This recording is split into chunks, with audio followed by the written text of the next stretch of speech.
सभी को नमस्कार, सुप्रभात। तो आज हम बात करने जा रहे हैं कि आप एआई के साथ अमीर कैसे बन सकते हैं, है ना? अब पहले अमीर बनना मुश्किल था, ये अब भी मुश्किल है। लेकिन अब कम से कम अमीर बनने का रास्ता पहले से कहीं ज्यादा आसान हो गया है। तो चलिए थोड़ा-सा अतीत में झाँकते हैं, ठीक है? भारत में और दुनिया के बाहर भी क्या हुआ था, है ना? अगर आप 90 के दशक में जाएँ, मान लीजिए 85, 90 और 95 के दशक में, उस समय एक बड़ा आईटी यानी सूचना प्रौद्योगिकी का बूम आया था, है ना? आईटी बूम ने बहुत सारी नौकरियां पैदा की। इसकी शुरुआत इन्फोसिस, टीसीएस, कॉग्निजेंट जैसी कंपनियों से हुई थी। ये सभी सर्विस कंपनियों के रूप में शुरू हुई थी। सर्विस कंपनियां वे होती हैं जो किसी ग्राहक के लिए प्रोडक्ट बनाती हैं और ज्यादातर ये ग्राहक अमेरिका में रहते थे। अमेरिका में बनाना या लोगों को हायर करना महंगा था, इसलिए उन्होंने इसे भारत में आउटसोर्स कर दिया। तो भारत ने कह सकते हैं अमेरिका की बहुत सारी कंपनियों के लिए बहुत सारे प्रोडक्ट बनाए। अब अगर हम 2010 से 2012 की ओर बढ़े तो एक बड़ा बदलाव आया। बहुत सारी प्रोडक्ट कंपनियां शुरू हुई। प्रोडक्ट कंपनियां वे होती हैं जो अपने लिए प्रोडक्ट बनाती हैं और शायद सीधे ग्राहकों को नहीं बेचती बल्कि एंड यूजर्स को बेचती हैं। जैसे Flipkart, e commerce platforms, e commerce marketplace aggregators, Swiggy, Zomato, ये सभी आए। यह एक बड़ा बूम बन गया और इससे वाकई में बहुत पैसा भी बना। अमेजन तो इससे भी पहले शुरू हो गया था, लेकिन अमेजन ने भी 2008, 2009, 2010 के बाद काफी स्केल किया। अब उसके बाद क्या हुआ? 2015 से 16 के आसपास या कहें 2018 के बाद बहुत सारी डी2सी कंपनियां यानी डायरेक्ट टू कंज्यूमर कंपनियां आई। तो जहां स्विगी और जोमेटो ने मार्केट प्लेस प्लेयर्स यानी इस मामले में रेस्टोरेंट्स को एग्रीगेट किया, वहीं डी2सी प्लेयर्स ने खुद सामान बनाना शुरू किया। उदाहरण के लिए मामा अर्थ, लेंसकार्ट, इन्होंने खुद प्रोडक्ट बनाए, मैन्युफैक्चरिंग का मालिकाना हक लिया और सीधे ग्राहकों को बेचना शुरू कर दिया। तो उन्होंने गुणवत्ता सुनिश्चित की, उन्होंने गुणवत्ता, वादे, सेवाएं आदि सब कुछ सुनिश्चित किया। तो ये पूरी यात्रा रही है। इसी बीच on premise server cloud server में बदल गए। सभी ने एज्योर, एडब्ल्यूएस और अन्य क्लाउड्स के साथ शुरुआत की। तो तकनीकें लगातार बदलती रहती हैं और हाल ही में जो सबसे नई चीज है वह है एआई। पिछले कुछ वर्षों से एआई एक बड़ी चीज रही है। अब यह आपका समय है कि आप एआई के साथ शुरुआत करें और बहुत सारी ऐसी चीजें आजमाएं जो आपको तुरंत या निकट भविष्य में पैसे कमा कर दे सकती हैं, और इस मौके को न गवाएं। कोई और तकनीक आएगी और एआई भी जल्द ही पुराना हो जाएगा।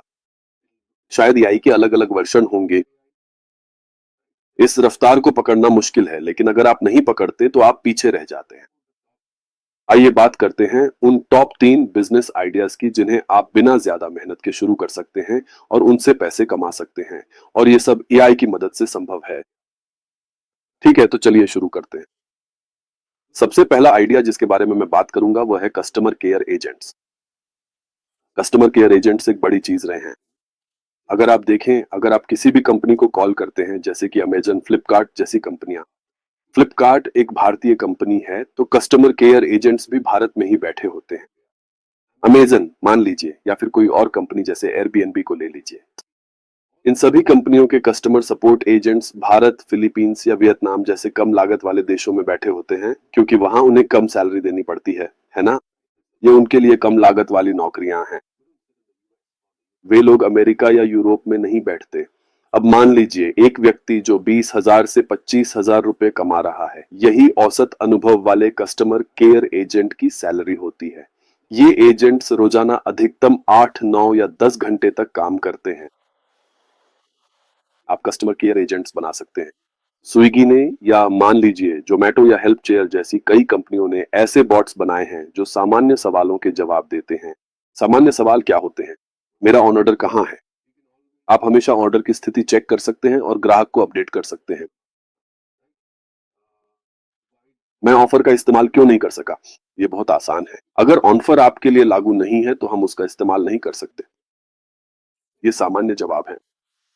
दुनिया इससे आगे बढ़ चुकी है। हमें यह करना चाहिए कि मान लीजिए बहुत से लोग कस्टमर केयर वॉइस एजेंट्स से पैसे कमा रहे हैं। वॉइस एजेंट्स क्या होते हैं? वे बिल्कुल इंसानों जैसे होते हैं। वे ग्राहक से बात करते हैं। तो मान लीजिए आपको रिफंड की समस्या है। मैं एक ग्राहक हूं। मैं किसी कंपनी को कॉल करता हूं और फिर एक वॉइस एजेंट कॉल उठाता है। वॉइस एजेंट बिल्कुल आम इंसान की तरह बात करता है। वो सवाल पूछेगा, वह आपके जवाब का इंतजार करेगा और ऐसा नहीं लगेगा कि कोई रोबोट बात कर रहा है।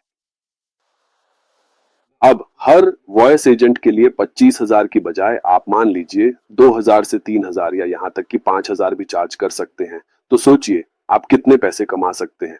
एक छोटी कंपनी, जब मैं छोटी कहता हूं तो मेरा मतलब है एक छोटा स्टार्टअप जिसके पास 500 से 1 बिलियन की फंडिंग है, उसके पास शायद 200 कस्टमर केयर एजेंट्स होंगे। एक बड़ी कंपनी जैसे फ्लिपकार्ट के पास 1,000 से 1,500 कस्टमर केयर एजेंट्स हो सकते हैं। बहुत बड़ी कंपनियों के लिए जैसे कि अमेजन या माइक्रोसॉफ्ट, माइक्रोसॉफ्ट असल में B to C customer company नहीं है लेकिन फ्लिपकार्ट है और अमेजन भी है। अमेजन के पास 2,000 से 2,500 से भी ज्यादा कस्टमर केयर एजेंट्स होंगे। सोचिए इन कंपनियों को वॉइस एजेंट्स बेचकर आप हर महीने कितने पैसे कमा सकते हैं। अब समय है कि आप अपने वॉइस एजेंट्स बनाना शुरू करें, और ये बहुत मुश्किल भी नहीं है। आप वॉइस एजेंट्स बनाने के लिए कई टूल्स का इस्तेमाल कर सकते हैं और आप इन वॉइस एजेंट्स को खास डाटा सेट्स के साथ ट्रेन भी कर सकते हैं। कुछ, मेरा मतलब है, आप चैट जीपीटी और परप्लेक्सिटी के साथ भी बेसिक वॉइस एजेंट्स बना सकते हैं और आप उन एजेंट्स को खास कमांड्स, खास डाटा के साथ ट्रेन कर सकते हैं। और इसी तरह आप ग्राहक को जवाब देते हैं, और इसी तरह आप कॉल शुरू करते हैं, कॉल की शुरुआत करते हैं, इसी तरह आप कॉल को पूरा करते हैं और बाकी सब कुछ करते हैं, है ना। अगला बड़ा आइडिया जिस बारे में हम बात करने जा रहे हैं वह है पर्सनल ब्रांडिंग। जब मैं पर्सनल ब्रांडिंग कहता हूं तो ये किसी कंपनी के लिए है, ये आपकी व्यक्तिगत ब्रांडिंग नहीं है। अब पर्सनल ब्रांडिंग क्या है, चलिए इसके बारे में बात करते हैं। मान लीजिए, चलिए कोई रैंडम कंपनी लेते हैं, जोमेटो एक अच्छा उदाहरण है, चलिए जोमेटो को लेते हैं। जब आप जोमेटो के बारे में सोचते हैं तो हम में से ज्यादातर लोग उसके फाउंडर को जानते होंगे, वे वहां रहे हैं, है ना। हम क्यों जानते हैं? क्योंकि क्योंकि फाउंडर काफी प्रसिद्ध हैं और सोशल मीडिया, जिसमें लिंक्डइन भी शामिल है, पर बहुत सक्रिय हैं और हम उस फाउंडर से जुड़ाव महसूस करते हैं और उस फाउंडर पर विश्वास करते हैं। पर्सनल ब्रांडिंग लोगों को फाउंडर पर विश्वास दिलाती है और यह सीधे तौर पर कंपनी के शेयरों की वैल्यू में इजाफा करती है ना। तो जब फाउंडर सही फैसले लेते हैं तो इससे बहुत सारी विश्वसनीयता आती है। अब आप ये चीजें कैसे बनाते हैं? आप बहुत सिंपल तरीके से शुरू कर सकते हैं। मान लीजिए कंपनियों से संपर्क करें और उनसे पूछें, क्या आपको पर्सनल ब्रांडिंग में मदद चाहिए? कई वीडियो इकट्ठा करें और बहुत सारे, मान लीजिए, एआई टूल्स का इस्तेमाल करें जिन्हें मैं स्क्रीन पर दिखा रहा हूं। और ये एआई टूल्स आपकी मदद कर सकते हैं, मान लीजिए, कंटेंट जनरेट करने में। आपको बस कुछ घंटों का ऐसा कंटेंट चाहिए जिसमें फाउंडर अलग अलग विषयों पर बात कर रहे हो। फिर आप इन वीडियो के अलग अलग वेरिएशन बना सकते हैं एंड पर्सनल ब्रांडिंग शुरू कर सकते हैं। अब जाहिर है बात यहीं खत्म नहीं होती, ये तो बस एक शुरुआत है। मान लीजिए ये सिर्फ एक सेटअप है, इसके लिए आप उनसे 1 लाख या कुछ और चार्ज कर सकते हैं। लेकिन इससे आगे आप reels, video, LinkedIn post, Twitter post जो अब एक्स पोस्ट है, और इस तरह की सभी चीजें पोस्ट करेंगे। इन सब के लिए आप हर पोस्ट के हिसाब से ग्राहक से एक निश्चित राशि चार्ज कर सकते हैं। तो आपका ग्राहक यहाँ एक कंपनी है, आप मान लीजिए हर पोस्ट के लिए 5,000 रुपए चार्ज कर सकते हैं।